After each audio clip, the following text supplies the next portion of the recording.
Estamos transmitiendo, ¿verdad? Sí. Bien, bueno. La autocrítica. Independencia o nada. Comuna o nada.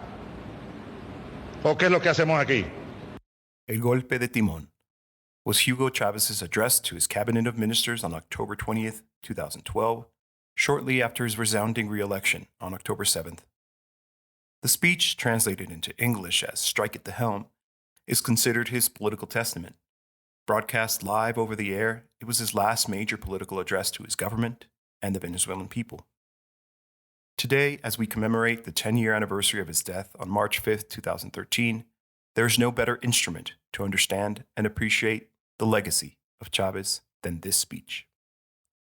Throughout the address, in which he lays out his vision of the Venezuelan road to socialism, the urgent need for criticism and self-criticism is evident. You can hear it in his voice, in those now famous words, "commune or nothing." It is a passionate plea, yes, but he is also angry. El golpe de timón was a wake-up call. If in this new cycle of the revolution, every branch of government, every ministry, every public sector worker wasn't working to strengthen communal power, then as Chávez says, what are we doing here? Chávez knew that not everyone around him was clear about the path forward. The speech was also a warning. He said so himself. Quote, "If we are unable to realize this, we are done for. Not only are we done for, but we will be the ruin of this project. Those of us here, those present, face a historic responsibility." End quote. Less than 5 months later, Chávez would pass away after a long battle with cancer.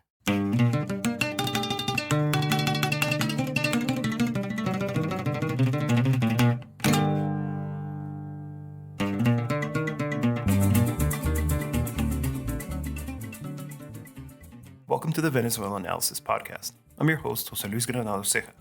The Venezuelanalysis podcast brings you independent, on-the-ground, English-language coverage of Venezuela and the Bolivarian process. You'll hear news and in-depth analysis about the country, as well as coverage of leftist and grassroots forces. On today's program, we're looking at the legacy of Hugo Chávez, 10 years removed from his death. To understand his impact on Venezuela, we have to go back in time, to Venezuela before Chávez. What were the conditions in the country that opened the door for a figure like Chávez? What was it about him that allowed him to tap into that discontent? What is it about his connection with the people that made him such a powerful leader? To answer these questions and more, we will speak with Venezuelan activist, sociologist, and former government minister, Reinaldo Iturriza Lopez.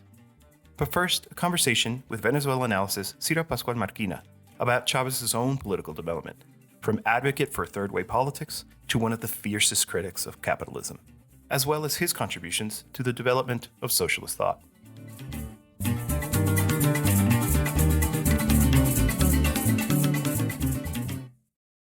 I'm joined by Cira Pascual Marquina, who many of you may be familiar with if you've listened to other programs. It was really great to have her, as always, just an excellent comrade at Venezuelanalysis.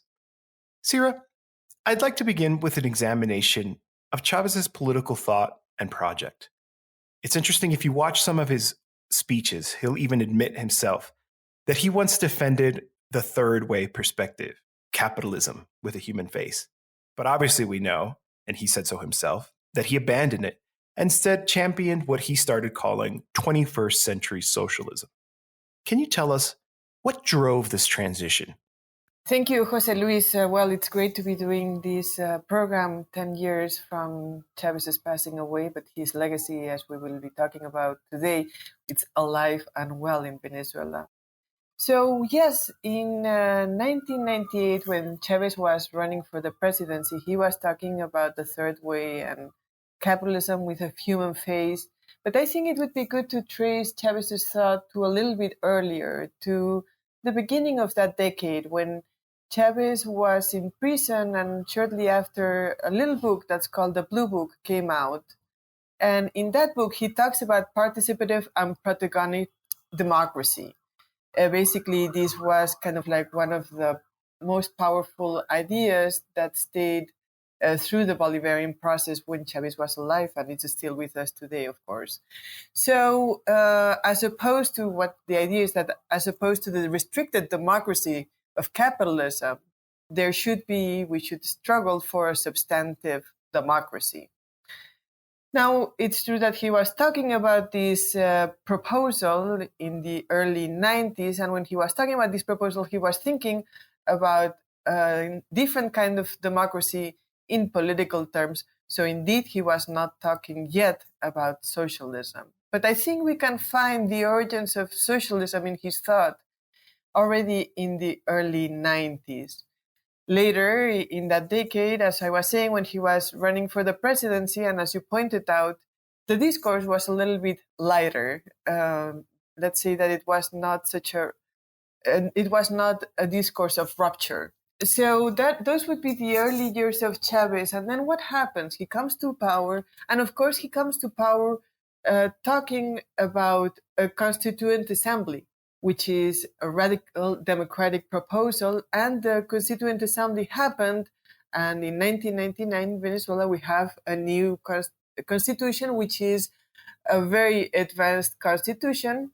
But it is true that in that constitution, of course, there's not the proposal for socialism. This is pre-socialism in the Bolivarian process. So when we think about Chavez, I think it's important to kind of like organize the ideas, the proposal, and kind of like the threads of thought within his practice, and of course within the collective practice that was the Bolivarian Revolution. I would like to highlight that the revolution is a collective doing, a collective process. So what happens later? Well, why does eventually around 2005 and 2006 Chavez talk about socialism? Well, there were several events. In 2001, there was a package of laws, including the oil law and the land law. And both laws basically, the oil law basically pointed towards a real nationalization of the oil resources. And the land law points to the campesinos' right to take land that is not being, landless campesinos, their right to take the land that is not being, that's not producing. In other words, basically already in 2001, Chavez and the Bolivarian process begin to question the sacrosanct private property, which is no other than the property that lets the majority have nothing. So that is followed by a coup, and is followed by a lot of external and internal action to overthrow the Bolivarian process. And the streets kind of like streets confrontations get intense at one moment. And the Bolivarian process begins to go through a collective reflection about what are the limits of the existing system, of the capitalist existing system in Venezuela. That, together with some reflections that come from Bolivar about the need not only to overcome, let's say, the formal structures of colonialism, but also the political forms of colonialism that basically are still alive around the world today.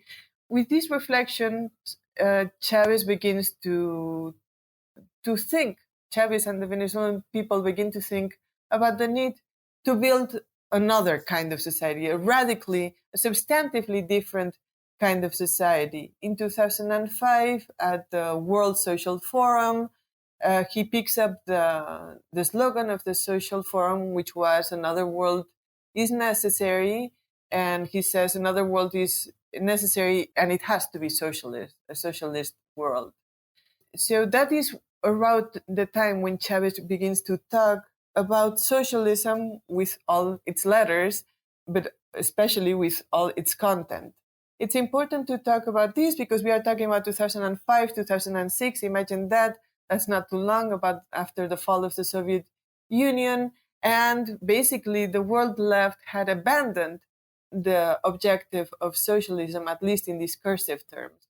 Then Chavez begins to talk about socialism. He actually talks about 21st century socialism first. And there's a kind of acknowledgement that in real socialism, in the East Bloc socialism of the 20th century, while there had been many advances, there had not been a substantive democratization of socialism.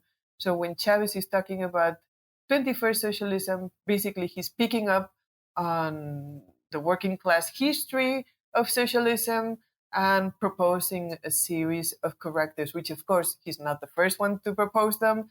Marx himself thinks about socialism as a substantively democratic project where not only politics but also the economy, the whole of it, the whole society gets democratized. Everybody participates in the construction of a new just society. You know, despite dying relatively young, Chavez had a long political career. You just did a great job telling us about some of the aspects of how his political thought evolved. But I think the very fact that he covered a lot of ground leads people to claim different, even contradictory things about what constitutes his legacy. But I think one thing we can say is that his last political testament, which we've talked about on the program before, and I invite listeners to check out episode 9 and 10 where we get into some of these issues, his last political testament emphasized the commune. You know, you visited with many communes, talked with many communards.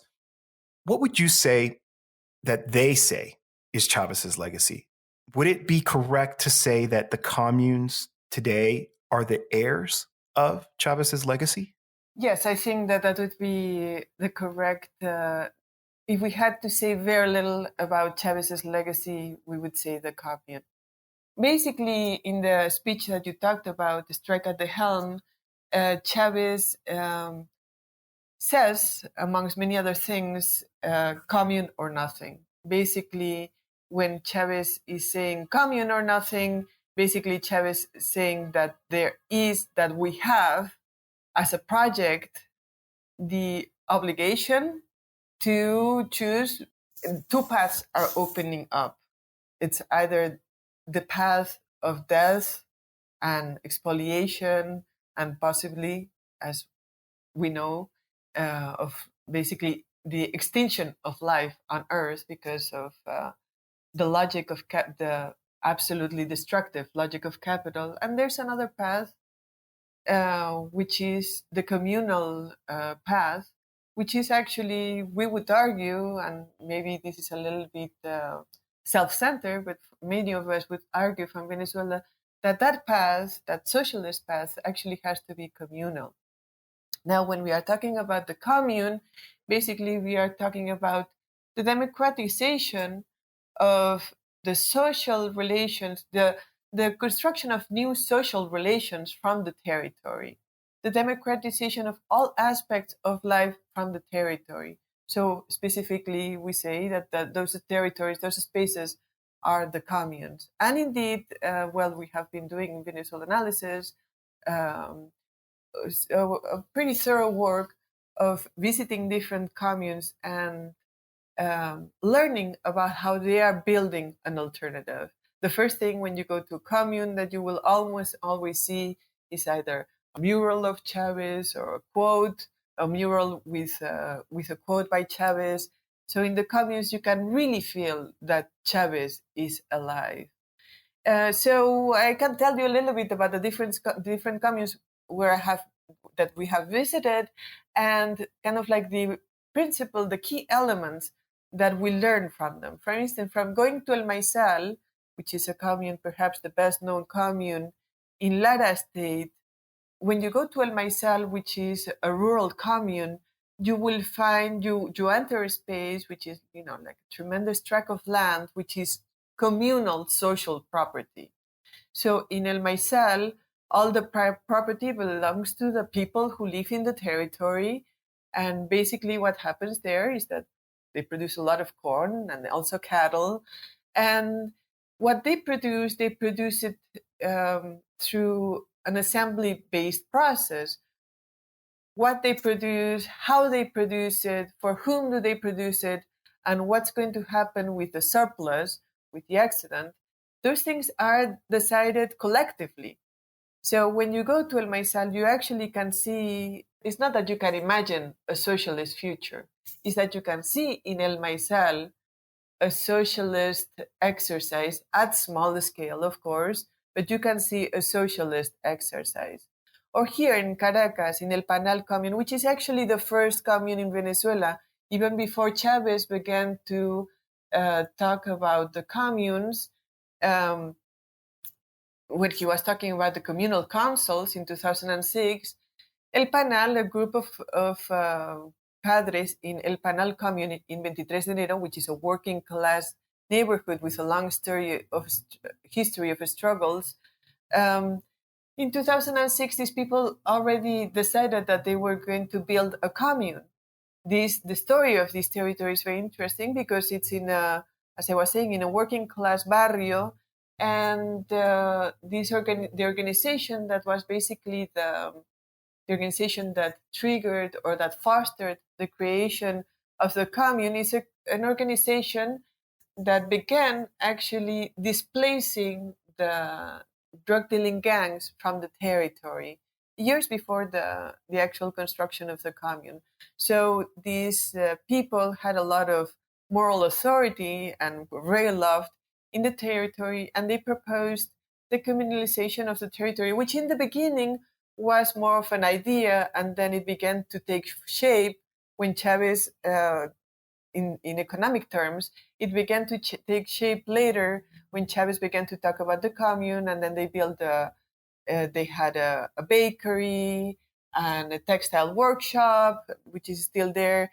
Now they have a pig farm, and they are also doing farming in the middle of the city. And all this is done, again, following the communal model, which is where in these spaces, the people meet in assemblies and they decide what they are going to do at another commune, at the Che Guevara commune. And I recommend everybody that is listening to us to turn to, when they go to Venezuelanalysis, go to communal resistance, and they'll find all the specials, the articles that we have done covering these communes. And in these articles, it's actually the communards, the ones who will be speaking. So at the Che Guevara commune, which is a commune in Mérida, in the lower mountains of Venezuela, in this commune, they produce coffee and they produce chocolate, and they have the means of production that are collectively owned are actually the plants, the factories. The land is not collective, but the plants where they process both the coffee and where they process the chocolate, which are excellent, by the way, both those places are collectively owned, and out of those spaces, with the surplus that's yielded by the production, out of those spaces, you will find basically that the commune solves the problems of some neighbor who, I don't know, is very sick, and due to the blockade, the health infrastructure is in terrible shape. So the commune will pay for this person to go to a doctor, or if somebody dies, the commune will pay for the burial, etc., etc. So you can also, when you go to the Che Guevara commune, which is, by the way, in a spectacular landscape, in a very, very beautiful landscape, you begin to see how people can collectively solve the problems. But that's not just by pure will. It's also because because the people, the pueblo, are the owners of the means of production, in this case of the processing plants. And well, there are so many more communes. I could tell you about the Luisa Cáceres commune, which is an eco-socialist commune in Barcelona, where they basically do recycling. They collect the trash and they do recycling. About the Cinco Fortalezas commune in Cumanacoa, in the east of the country, where very robust group of mostly women are sugar growers, and they have a tremendous love for Chavez and a tremendous commitment to building new social relationships. And actually, new social relationships, as I was saying earlier, are actually emerging already in these new spaces. So yes, socialism is our strategic horizon, but the commune is the path towards socialism. And the communes are the true heirs of Chavez's legacy. I mean, I think humanity, we are all the heirs of the legacy of any revolution, right? But if you are talking about actually materialized a materialized inheritance of Chávez's proposal, it would be in the commune. It's interesting as I listen to you talk about the communes and your experiences there and what you've seen, all of this language that Chávez used when he talked about el pueblo protagonista, right? The people as the protagonist, it feels like it's come alive, like that's seeing these ideas in action. And that actually brings me to my last question. You know, we know that Chávez was a really voracious reader. And I remember coming across anecdotes that his doctors would get mad at him because he wouldn't sleep enough because he would wake up and start reading. And so we know he placed a lot of emphasis on theory. His contributions weren't just in practice, but on the development of political theory. What lessons do you think we can draw from the Venezuelan experience of building socialism under Chávez that we could say have a universal application? Well, that's a great question. Basically, indeed, Chávez was a great reader. Perhaps the first stuff that he read was Simón Bolívar, and that's not irrelevant to the construction of a socialist and fully emancipated future, because in the independence struggle, in the later part of the independence struggle, basically Bolívar and the heroes of the independence were fighting not only for national emancipation and independence, basically, but also for social emancipation. Basically, learning from the Haitian Revolution, which was the first successful social revolution in the continent, the struggle of independence, which is not only the struggle of independence of Venezuela, but of the Patria Grande, of the whole continent, took kind of like had a horizon that went beyond just doing away with Spanish domination. So that's important, and it's important in Chávez's reflection, and I think, of course, this reflection is important for the whole of the continent, para toda nuestra América, let's say, for the whole of Latin America and the Caribbean. So there's that, which is important in Chávez. But then when Chávez begins to think about socialism, and when the Bolivarian process, the people that are building the future in Venezuela begin to think about a future that should be socialism, there's an interesting reflection that in this case comes mostly from Chávez. That is that, in fact, what I was saying earlier, the real socialism had some limits. And Chávez begins to think about this actually with Mészáros, the Hungarian philosopher. The Hungarian philosopher basically talks about the continuation of the metabolism of capital in the actually existing Soviet exercises for the construction of socialism. So it's necessary to overcome not only the capitalist relations of exploitation, but it is also to overcome a metabolism that is intrinsically anti-democratic within capitalism that stayed alive in much of the experiences of socialism in the 20th century, you know? So this is actually interesting because it actually connects to what we were talking about earlier on in the conversation, in the interview. We were talking about the substantive, participative, and protagonic democracy that Chávez was thinking about in the early 90s. So when Chávez begins to think about socialism, he thinks about socialism, but with this very profound interest in democracy. And he actually meets Mészáros a couple of times. They talk very long, but they exchange letters too. Chávez reads Mészáros and is very influenced by Mészáros.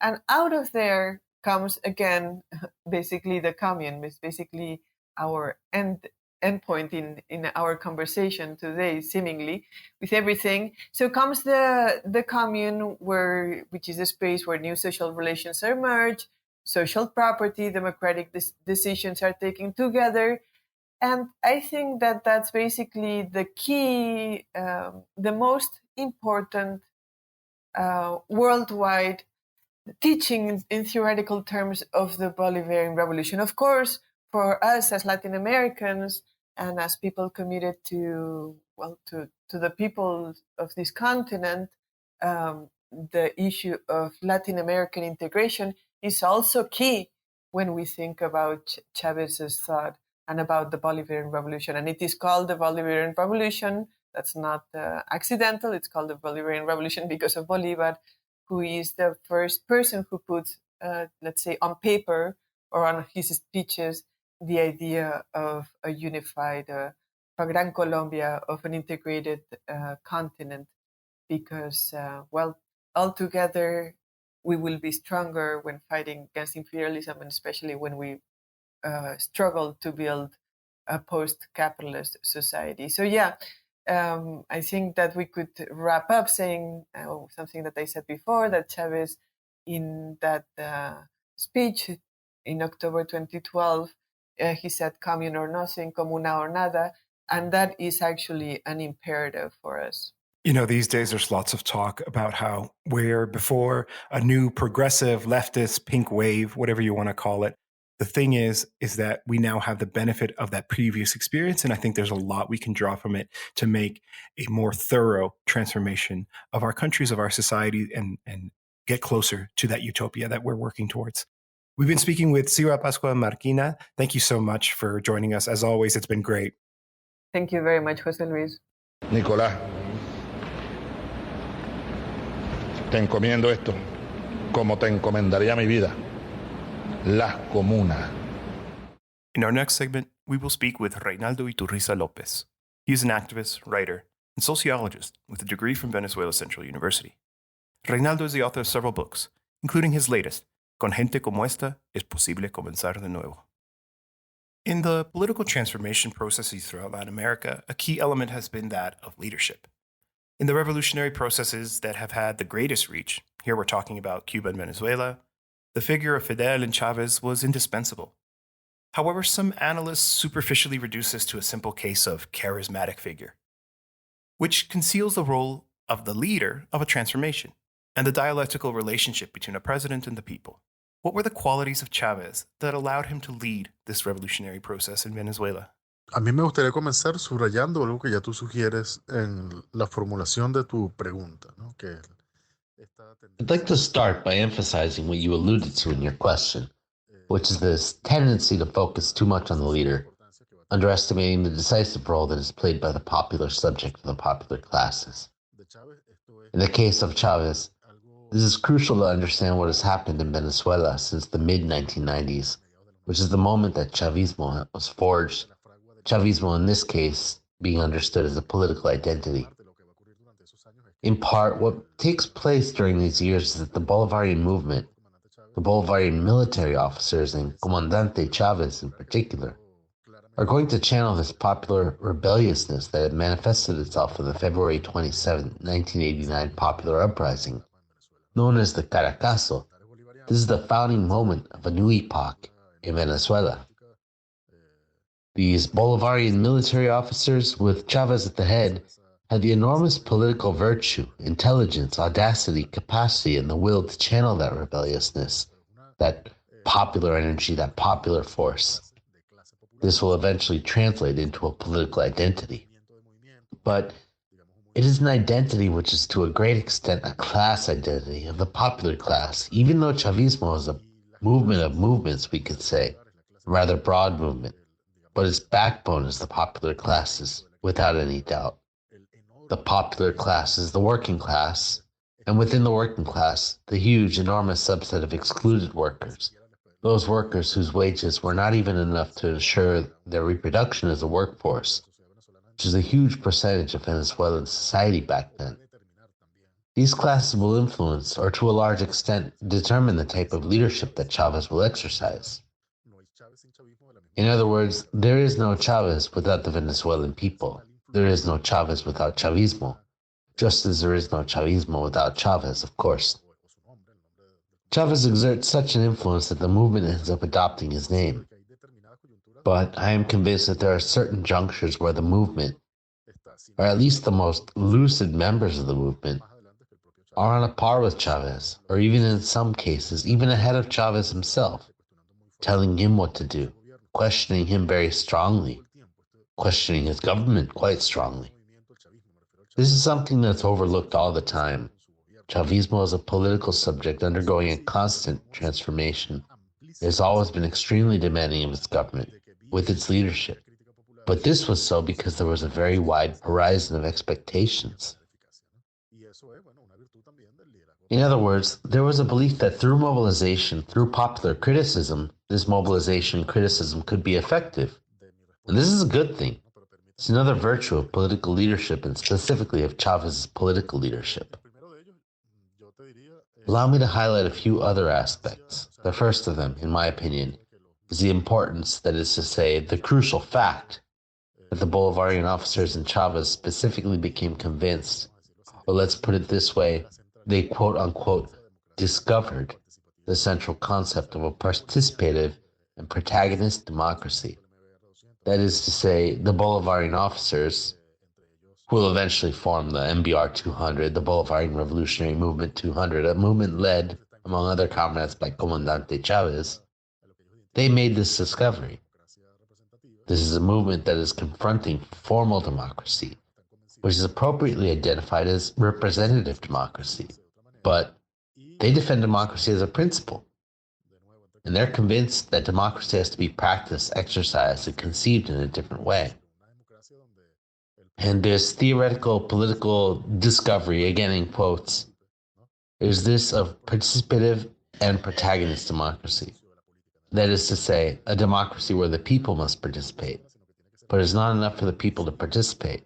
People must be the protagonists in the exercise of politics, not only on a daily basis in the communities, but they must be capable of influencing the major decisions of national policy and even beyond.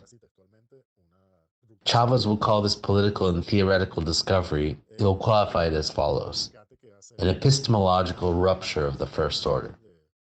Then there's the reclamation by the Bolivarian officers, and Chávez in particular, of the founders of the Venezuelan Republic. Of course, I'm fundamentally referring to Bolívar. I'm referring to what the movement ends up calling the three roots. The main figures would be Simón Bolívar, Simón Rodríguez, also known as Samuel Robinson, and Ezequiel Zamora. As I was saying, I'm referring fundamentally to the main figures of Venezuelan independence, but also reclaimed were the indigenous resistance, as well as the resistance of the Black Maroons. Furthermore, what Ezequiel Zamora represents was reclaimed, that is, the struggle for land and liberated men, the anti-oligarchic struggle, etc. That is fundamental. It seems to me that there is a virtue there. This was not the first time that an advanced political movement in Venezuela tried this. The difference is that in this case, it has influence on the national stage. This was a sort of general rediscovery in Venezuelan society of figures that had been misrepresented by the official propaganda in the case of Bolívar, or just deliberately forgotten as in the case of Ezequiel Zamora. On a related note, there was also the ability to integrate these key national popular figures with the revolutionary left-wing tradition. This would also have a very important impact. The Bolivarian officers were military men after all, including Chávez, and it seems to me that this is one of his qualities. Here is a military man who, to the extent that he developed a political conscience, his politicization was clearly from the left. Chávez was, of course, a military man, a patriotic military man, one who was inscribed in that military tradition of a national popular orientation. But ever since the existence of the political Chávez, he was always a Chávez who was leftist, firmly placed in the revolutionary left. And this will affect, positively speaking, the way in which he begins to absorb the theoretical tradition of the left, not only Venezuelan left, but a universal left. That seems to me as another of his qualities. Another one of his virtues, in my opinion, was his willingness to lead by example. That is to say, Chávez was always concerned with being an ethical example. In fact, one of the greatest problems arising from his passing is that Venezuela has lost its main ethical visionary. This is going to have some implications, very serious and very significant, which we do not have the chance to refer to in detail, but this is the truth. I would also undoubtedly highlight his extraordinary capacity to listen to the people. This is connected to what I was saying earlier about a participative and protagonist democracy.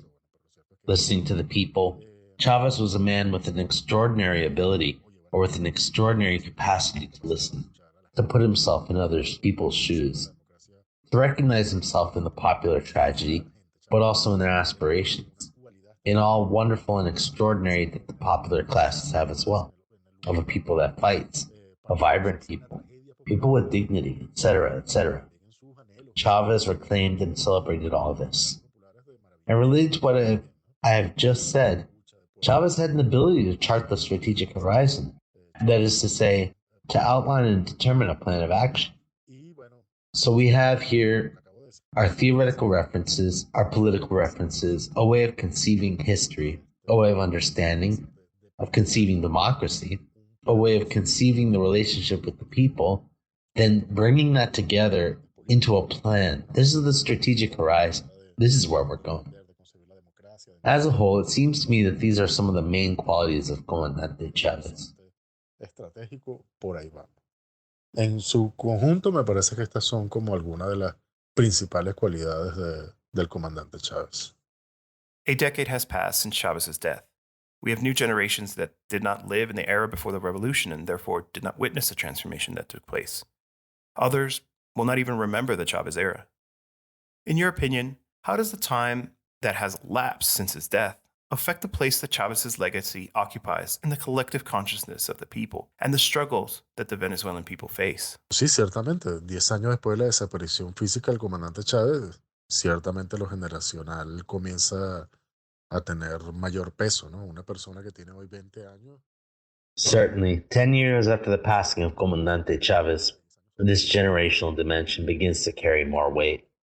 A person who is 20 years old today was very young during Chávez's administration, and a 10-year-old boy or girl today did not live during Chávez's time. To put it another way, without a doubt, in principle, there could be a risk that the new generations grow up with their backs turned to the experience of the Bolivarian Revolution. There is a simmering danger there, and a lack of knowledge about that experience could become commonplace.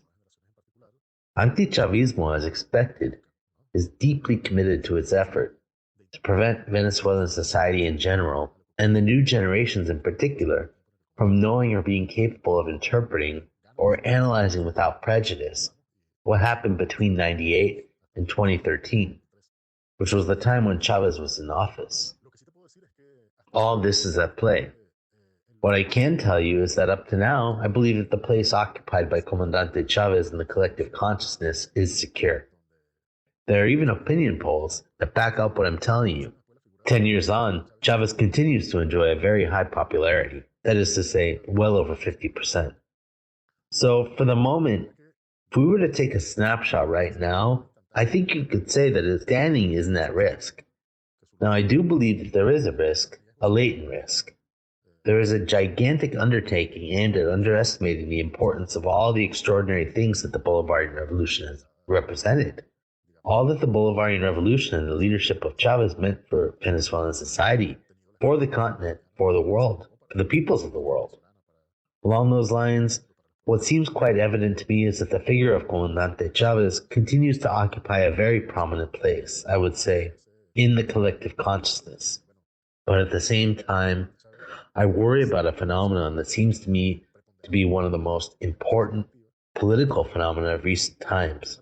I'm talking about political disaffiliation.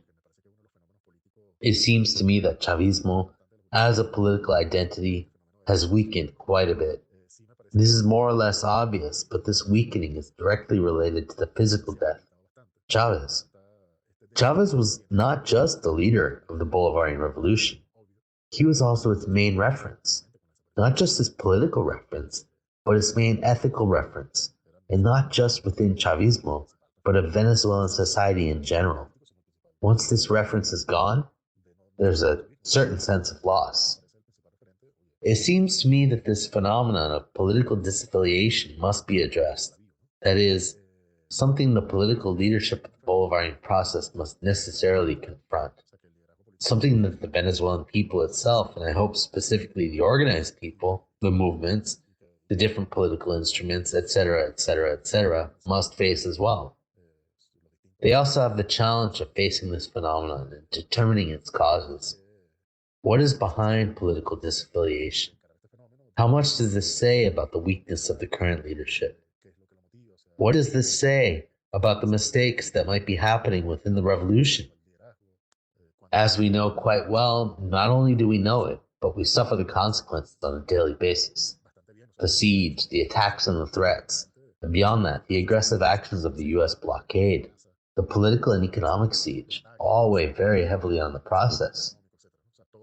This whole series of attacks against the Bolivarian Revolution is well established, but at the same time, I think we run the risk of making a deeply misguided reading of Chávez's era.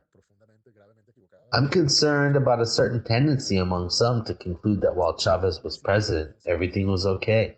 The saying, let's put it in very vulgar terms of vulgarizing the political discussion, goes like this. Of course, with Chávez, it was much easier because oil prices were sky high, etc., etc., etc. I believe that the truth is very different. It seems to me that it was not the case at all. Not even the bit about the price of oil is accurate, although there certainly was a peak in prices, but that was never the normal situation during Chávez's time. During Chávez's time, there were constant attacks. That is to say, the attacks against the Bolivarian Revolution never ceased. They were extremely hard in the past as well. So the current attacks can't be used as an excuse to evade one's own responsibilities or mistakes that could be behind this phenomenon of political disaffiliation. O los propios errores que podrían estar detrás de este fenómeno de la desafiliación política. You have commented that revolutions need not be afraid to start anew. In this case, it would be starting over, but not starting from scratch.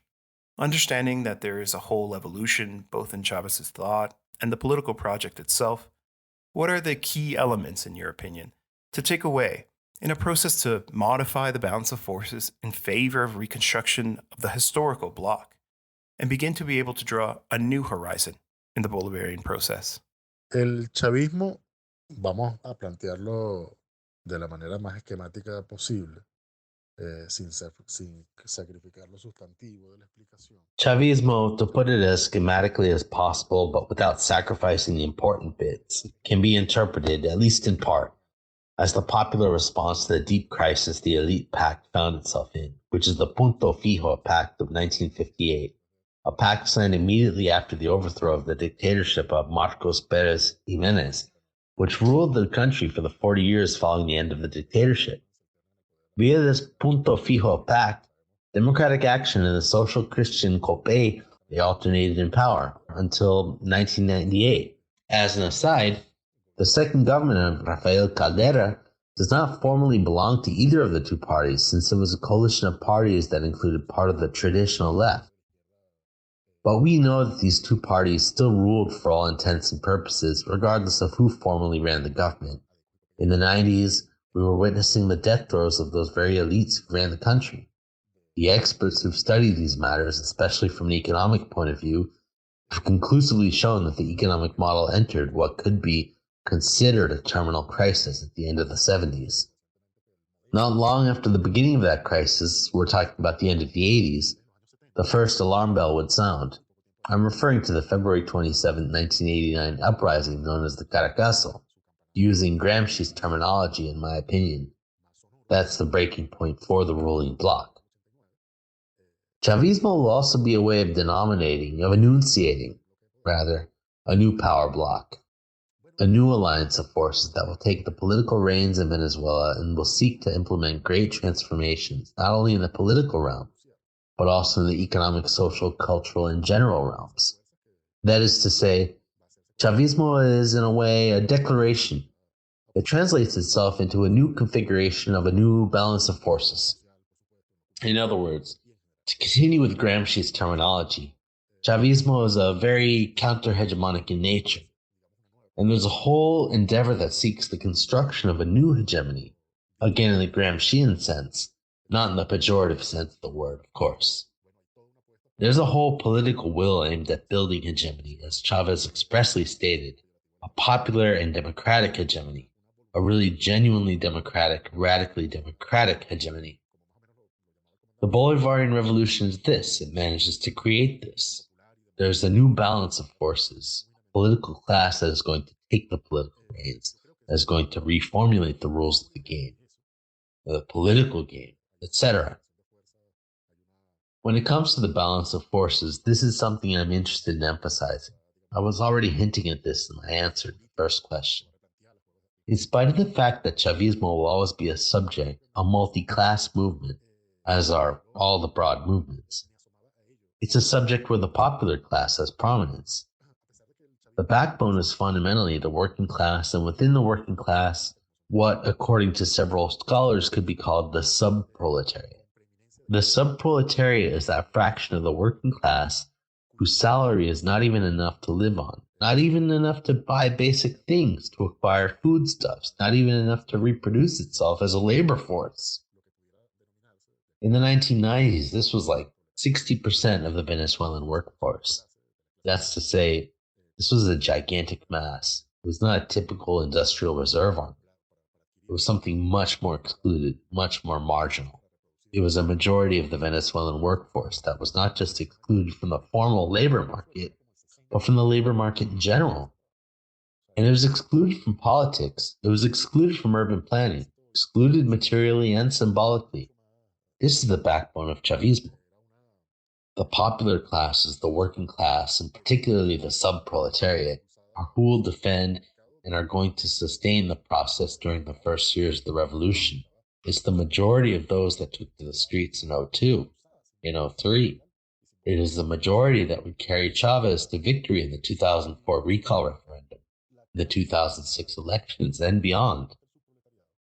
And Comandante Chávez will govern for all of Venezuelan society.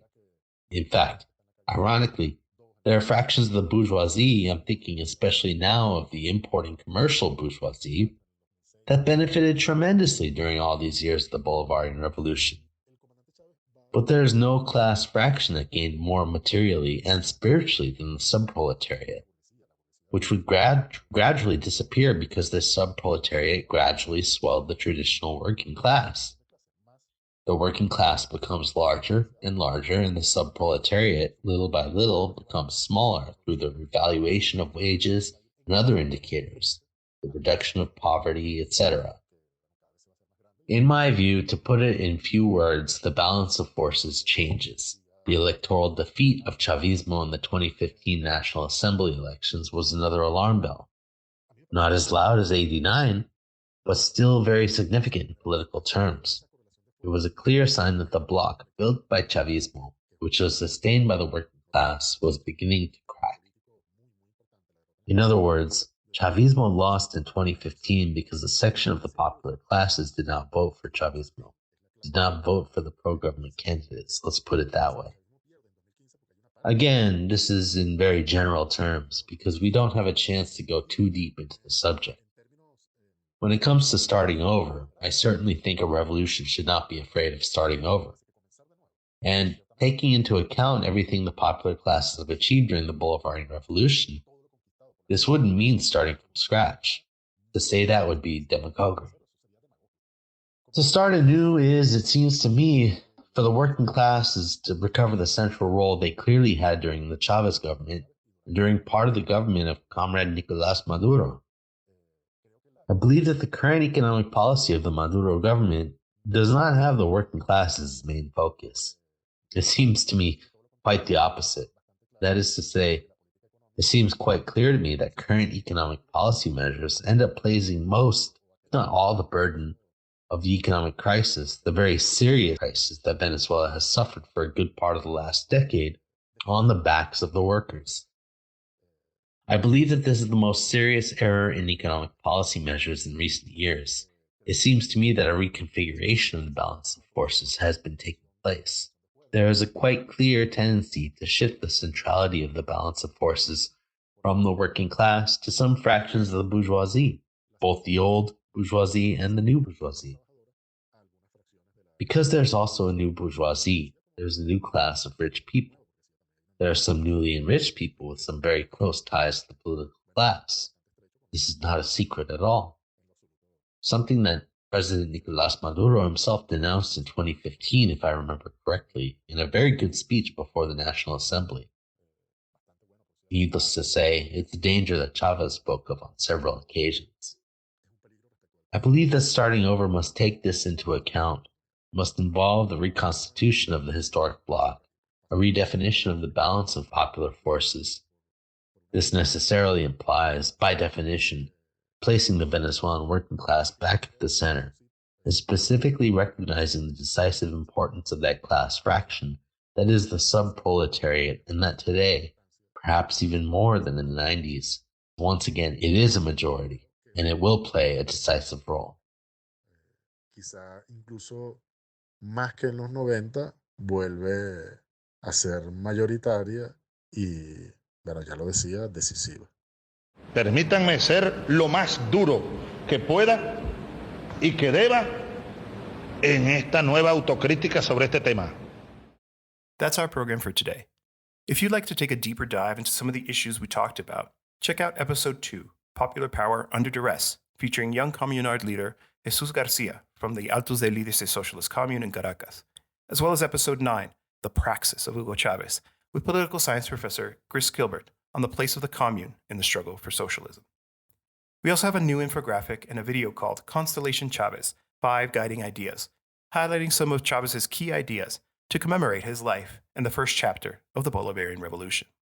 Be sure to visit us at Venezuelanalysis.com for all things news and analysis on Venezuela. We're also everywhere on social media, from Telegram to Instagram and of course Twitter. If you enjoyed the program, please share it with your friends and leave us a review if you can. We'll end today's episode with the song Se Multiplicó by El Combo Más Nada.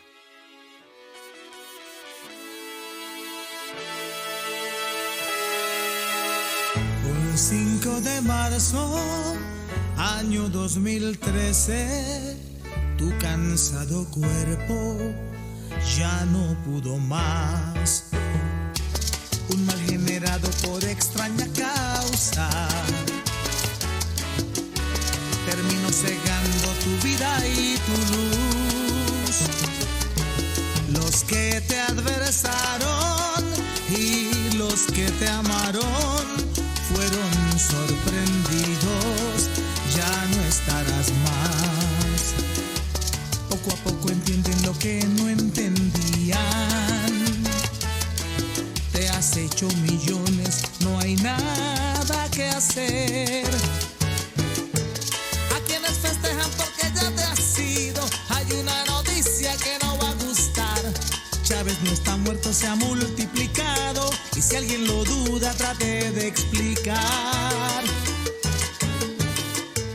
Esas multitudes que lo acompañaron a su venerada escuela militar, ruge la cana y el odio contenido, pero al fin comprende,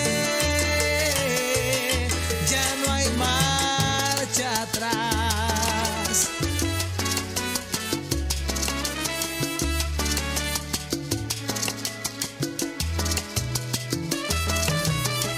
Los que te adversaron y los que te amaron fueron sorprendidos, ya no estarás más.